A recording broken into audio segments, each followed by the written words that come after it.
Hey Shayna, I got this crazy text. Apparently, MSNBC viewership is at an all-time low and they might be forced off the air soon. Oh my God, MSNBC is canceled? Wait, you know what? Actually, no, I think that was a scam pack text for just trying to steal money from Democratic donors. We've seen that before, Yeah, too unfortunately. much. And yeah, too much. But unlike those scammers, New Digital Now sent out a very real focus group to gauge how Democrats like you feel about the media these days. And the results, honestly, were almost as shocking as that scam text because only 51% of Democrats like you trust their news. And that's not just the media in general. The question was asked as, do you trust the places you get your news? I think that is wild that half of Democrats don't trust the media that they're taking in. Like, that is insane. Just to give you a little bit of a breakdown on it, we also asked in this focus group where people get their news, and the vast majority, 76%, get it from TV. That'll be like your CNNs, your MSNBCs, or even your local news. And then 55% will read online or print newspapers, and only like 11% said they get it from Facebook and Instagram. Thank God. 5% from TikTok and 3% from Twitter/X, whatever you want to call it. I am a Twitter truther. It will always be Twitter Twitter. truther. Yes, it I is. will it will always be Twitter. But no, thank God that most people don't get their news like solely from social media. That 11% is a lot higher than I would like it to be. But I wonder too if some of those people counted seeing articles from CNN through Facebook or if the news they were getting was like hearsay through friends' posts. Yeah, a friend's post is very different, and glad it's even fewer on Twitter because with the buying of blue checks now, you can't tell what's real and what's engagement bait. But the lack of trust is truly something to be alarmed by, and we wanted to do a little exercise with it where we dig into what the top stories of the day are on each of these media platforms ourselves and walk through what everyone's covering, compare and contrast, and figure out why the trust in the media is so much lower than I imagine it's ever been. Yeah, I feel like it's definitely probably at an all-time low. And just for, timestamps, like transparency's sake, it is Thursday, December 19th at 12:54 Central Time that we're looking at all of this. And I guarantee you by the time we finish editing it, it will be out of date. But Yes, yes, but we want to make sure that you knew exactly what we are looking at like at this moment in time. and I also it's a good time to say something. It's a philosophy we've practiced but never really said out loud that we're not always going to be the first ones to break news. And if we're talking about breaking news, it's because we're running a focus group asking the audience what you think about it because things change so fast these days that it might be worth taking the time to reflect. And even if you're not first to the punchline, first to those likes, shares, and comments, that might be worth taking a beat to get it right. So without further ado, we're going to go down the list of the most popular news sources for Democrats like you and see what they think the biggest stories of the day are.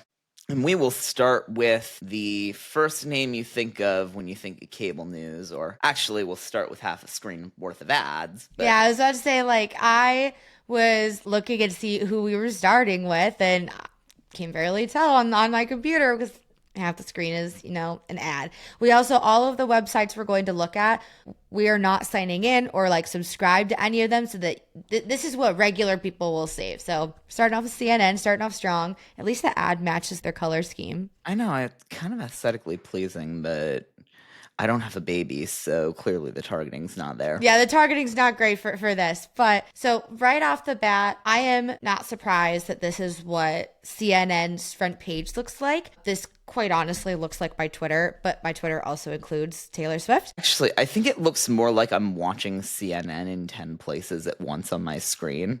Like, I see here's Yeah, there's one clip multiple from videos them. happening. Yeah, it's just CNN on steroids. Yeah, I do think it's interesting though what they are deciding, or the big things to talk about. For example, I don't think that the Doge wants to ditch DEI should be a bigger story than everything that's going on in Georgia right now with Fani Willis. I think that's a much larger story and a much more important story.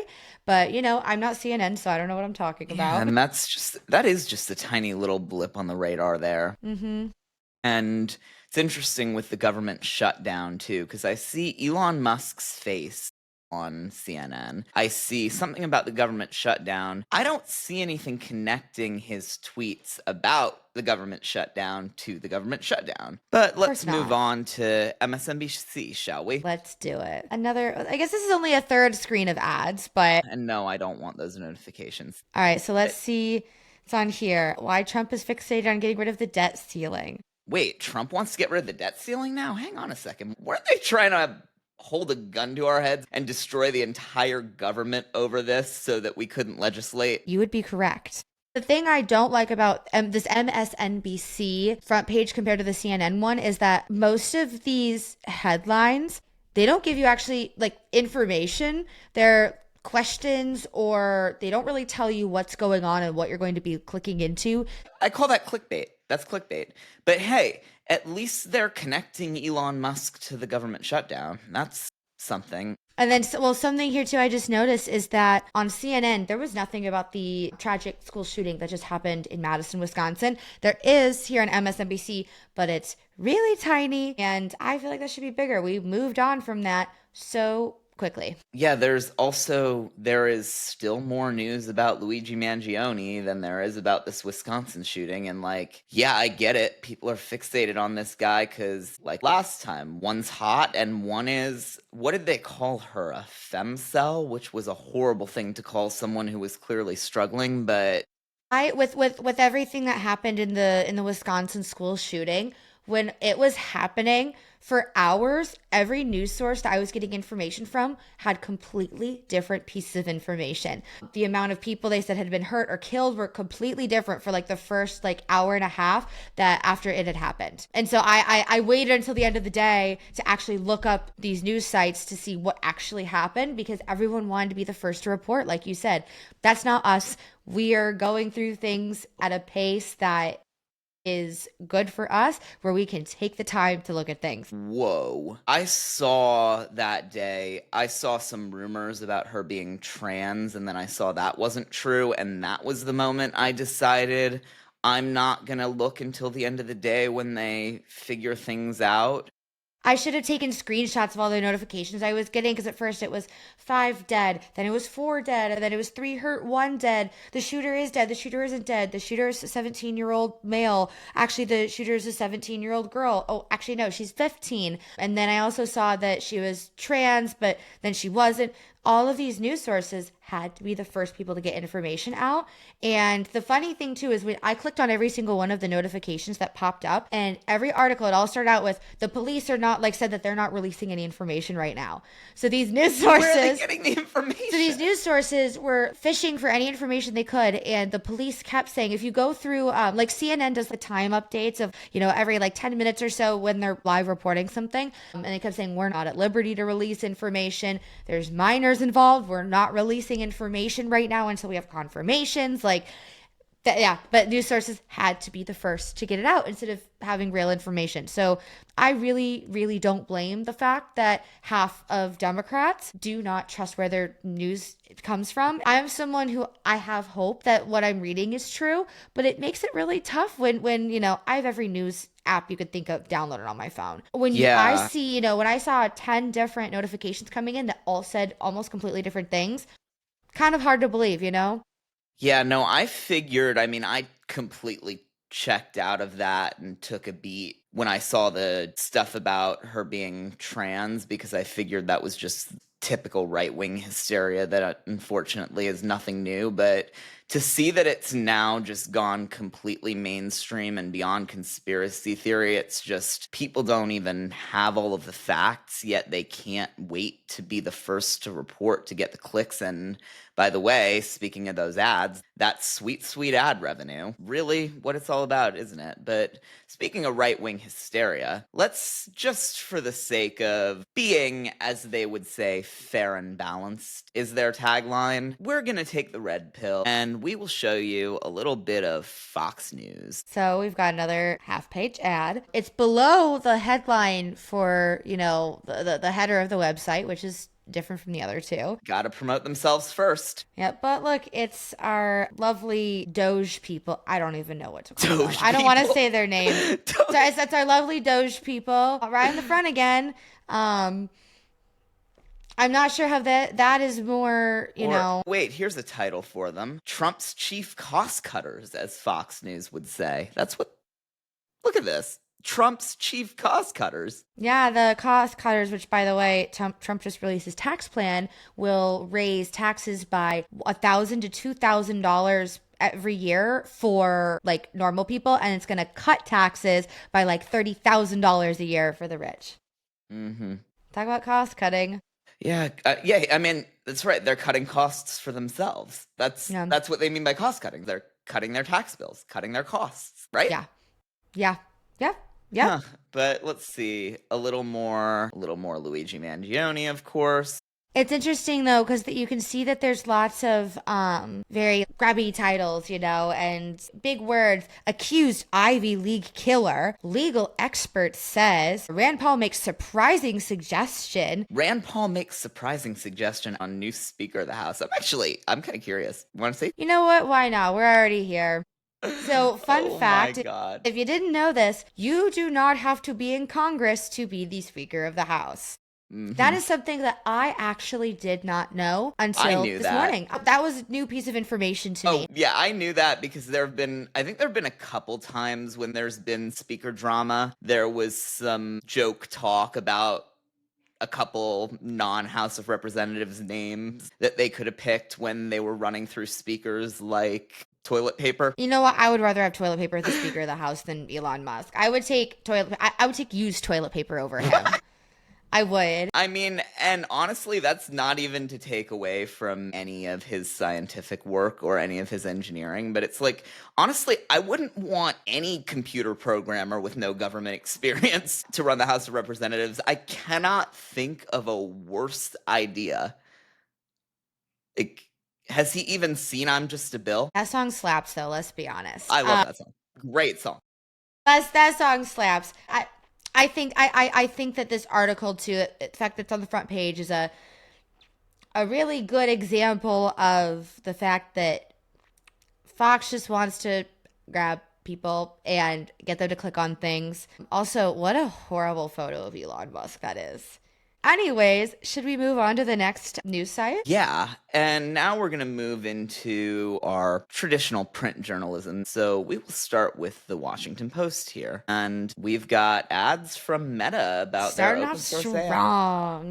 And a big-time coverage of how Mike Johnson's speakership is in doubt as Elon Musk helps Trump scrap the spending plan because it's all about the government shutdown. Yeah, and it's funny because even though so far only I think like half of the sites that we're going to look at are talking about the government shutdown, I am hearing so little about it this time than like any other time there's been or almost been a government shutdown, which I think is really wild. I think people have forgotten what happens when the government shuts down. Yeah. And so that, they're unaware of what this means. Anyone who's a federal worker, they do not get paid during that time when the government shut down. They do get back pay when the government, puts out a new spending bill, but if you're not getting paid, there's a lot less people who are going to show up to work. Also, you're assuming Doge doesn't cut their jobs altogether before the government reopens. Because, by the way, for all we know, this could be some experimental run of Doge where Elon wants to prove that for the next 30 days until Donald Trump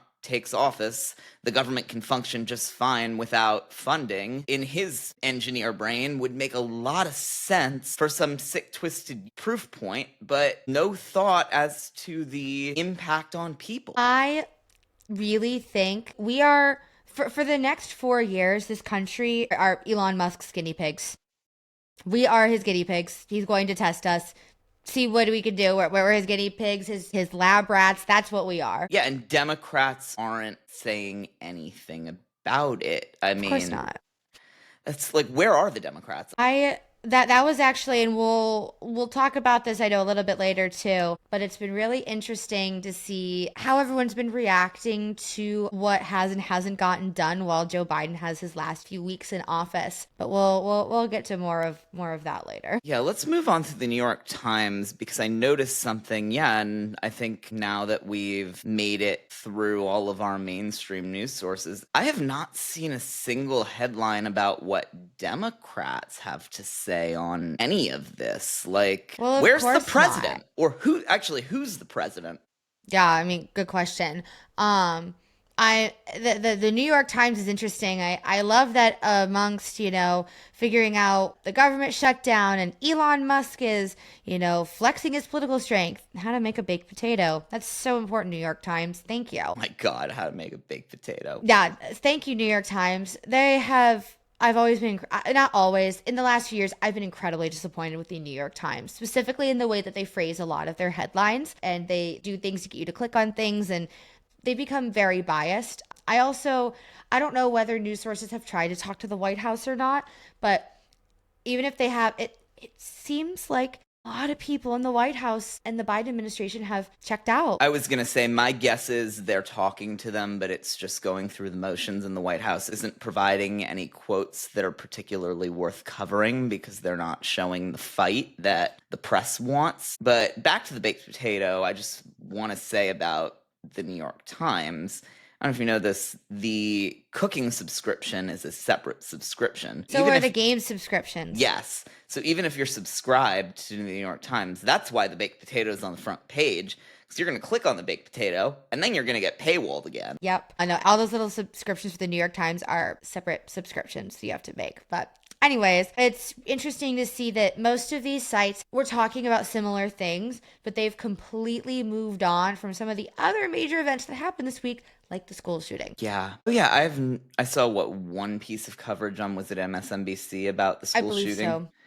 Yeah. Nowhere else. And then, but this New York Times, from what I see from this front page, does not have anything about Luigi Mangione. That's a first. Interesting, because it is Luigi's New going York. to New York. I know. Yeah, that's interesting. But for some other New York coverage, I think we want to, just as a little tidbit, go into one other New York publication that is of questionable integrity. So there's probably But they put a lot of stuff out. I think this is a good one. the New York Post. We love the New York Post. First of all, like that the ad is on the side so that we can see that beautiful photo of Luigi Mangione. Now, that the New York Post is such an interesting media platform. It's fascinating. Do you know the story of what I call the Murdoch Industrial Complex? Please tell us. Enlighten me. So, the New York Post, for anybody who doesn't know, is owned by Rupert Murdoch, who is the mogul that owns Fox News as well. And as you know, Fox News airs a lot of fake news on their cable channel.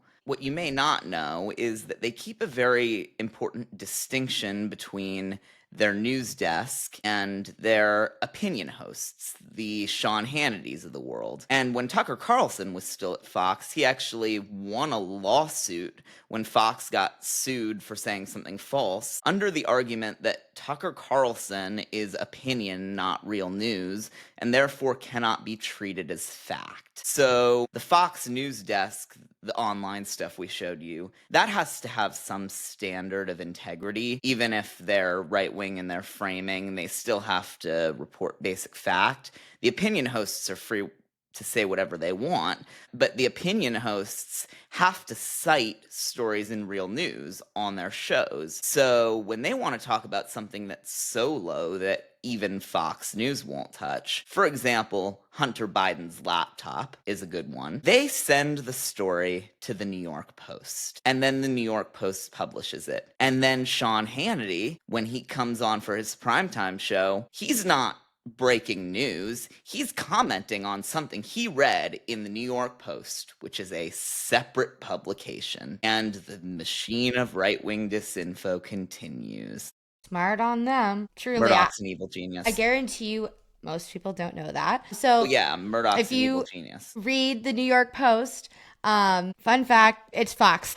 Actually, no, it's the stuff that Fox wants to say but can't say in their own name because it's too sloppy. Yeah. Yeah. So, anyways, let's see what some of the other headlines are on here.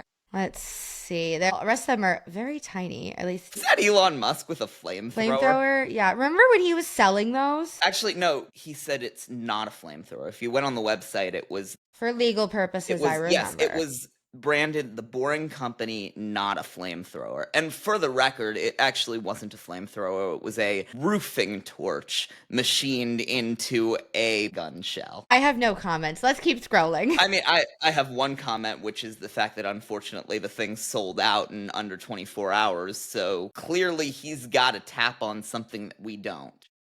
We'll see how that comes to be in the next few years. I mean, we'll see if he succeeds in shutting down the government like he's said he's gonna do.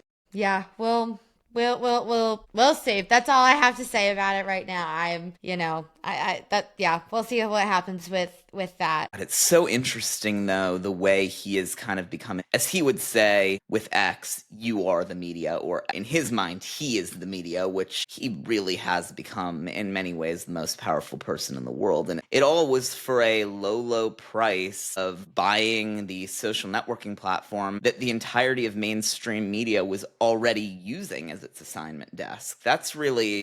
He's a smart man. We know that. He's a smart man. But you know who else also like thinks they are the media slash wants to become the media? Or wants to become the arbiter of democratic media. They see themselves as the democratic Fox News. It's a company called Crooked Media, the producers of a long-running podcast, which I gotta say, for the last, what is it? How long have they been around now? Since 2017. Yeah, a few Almost, years. yeah, almost 8 years now. I was like, I'm a friend of the pod. Like, I listen. I bought the T-shirt. I subscribe to the thing. Like, I listen to this stuff, and any of the criticism of them that we've done in previous episodes is not like, I don't want to just be a hater taking shots from the sidelines. I've listened for close to a decade, and it really has shaped my political experience as I've grown and come into working in this field in the Trump era. But some of the stuff they've said recently has made me feel like it's a little out of touch, and they do a great job pointing out the problems, and they say they're starting the conversation, but they really don't dive into solutions. No, They and kind of just they point out I the problem. yeah, pointing out the problem is only half of the issue. The other half is having a solution. And, I understand that there's some people in the world who will just point out the problems and some people who will also create the solutions. But with the platform they have, I really wish they would push more solutions, even if they're not perfect or not, 100% thought out. It's not even Suggestions are about great, Suggestions it's are actually great. no, they I wish with their platform that they would take more time to listen to younger people, to people who have not been around since the Obama era, to people who are not their buddies, because they talk about solutions. It's just they're solutions from the old playbook. They're the solutions they thought worked in the past. And Yeah. I'm going to play yesterday's episode of Pod Save America just so we can go through the clips and see while we did this with all of the other news networks, because 20% of our focus group gets their news from political podcasts, and I would imagine Pod Save America is chief among them.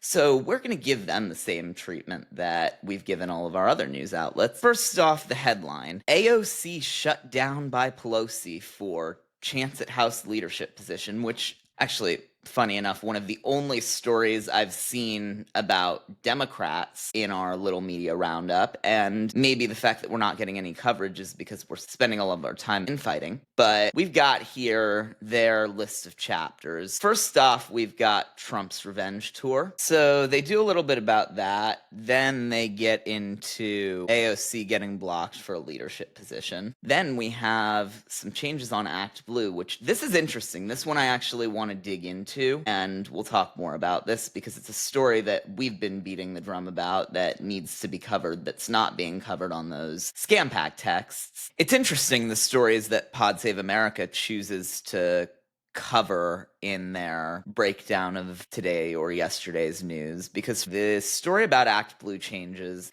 it's a very overview discussion that doesn't get into a lot of the technical aspects of. We definitely we should Yeah. talk about Act Blue sometime. If all of you want to hear about Act Blue, let us know. Act Blue is incredibly misunderstood for what the platform is and how it functions. And we'll totally talk about Act Blue, and we'll talk about specifically how fundraising works. I feel like Yeah. that'd be a good thing to talk about This another deserves time. its own episode. Yeah. This was back before the election. We started New Digital Now to fix this issue, to clean up the text messaging, to make the fundraising content that we interact with more interactive, to highlight your voices, you, the donor, the listener, the supporter, the people who make our party run. We did this to get your voices, and then as this election went so much worse than we could have imagined, we've kind of expanded our goal to redefining how democratic media as a whole works, but making the fundraising less scammy, less spammy, and more trustworthy and more interactive and worth your hard-earned time and money is still at the core of our mission. So we will do another episode on that at a later time. But in the meantime, on Pod Save America, it's interesting because they have, and we talked about this on a previous episode, they've really tried to define themselves as the place where the conversation on the left happens, where we have these debates. And Yeah, no, Pod Save America, they want themselves to be the place where the conversation on the left starts. and ends. And ends. I don't think I've seen anyone on Pod Save America, and someone can correct me if I haven't seen an episode, but I don't think I've seen anyone who's around our age who isn't Maxwell Frost, who's in Congress. Yeah, I also, I think it's really important that they also speak to people who don't have a crap ton of followers. Like, I don't have a ton of followers online, but whenever I do post political content on any of my personal feeds, people love it and they love to talk to me about it and they always want more information. And I love talking about it with people. And I feel like a much larger audience would really enjoy hearing a lot about how all of the campaigns function and how candidates function and just how all of this works. But they don't want to talk to anyone who's actually doing the dirty work on the ground. And they need to get some people from out of politics too. Have political conversations with non-political people and figure out how people who don't spend as much time as they do entrenched in conversations with the elites actually think about the problems. And that's really what Concepts of a Pod is here for. We're here to have the conversations about the conversations. And we're here to expose the people who listen to Pod Save America, the people who are taking advice from people who think they have all the answers, to the concept of not having all the answers, to the concept of sitting with questions, of sitting with, okay, what's next? We need to figure this out. And more importantly, exposing people to opinions that may disagree, just getting ourselves comfortable with even talking about things that may make us uncomfortable. I mean, with this Luigi Mangione thing, for example, it's such a hot button issue because, I mean, there was a poll released that showed that Luigi Mangione has a higher approval rating than United Healthcare, and I think it was 40 or 41% of young people think that his actions were justified, which just shows a massive loss of touch with reality Yeah. and a breakdown in what we think is okay and what the media we consume tells us we think is okay. Because older people, by the way, in this poll did not believe that this was justified. This is a phenomenon among the youth. Even older people who had issues with the healthcare system respect that healthcare debates are incredibly complicated and need to be adjudicated in Congress, not at gunpoint. But the slide of younger people into an acceptance and glorification of violence really, I wonder if it speaks to this distrust of the media, which I can only imagine is even higher among young people than it is among our focus group respondents that consume more traditional news. Yeah, no, I Couldn't have said it better. And I think too, this is something that we've said, at least I have said in every episode, we will never pretend to have all the answers to things. That's why we ask other people about it and ask them for their opinions. But we're here to try and help, provide other perspectives on things and how we can fix things. Because the issues that we are talking about and dealing with are bigger than both of us. They're bigger than all of our focus groups. Like this, it's such a large thing that we cannot solve by ourselves. There's not any one person who could fix this. There is the president. But, He can't though. I mean, even he can't. Let's be clear, if the president could fix this, Biden would do it. The president can't fix this because this is a collective action problem.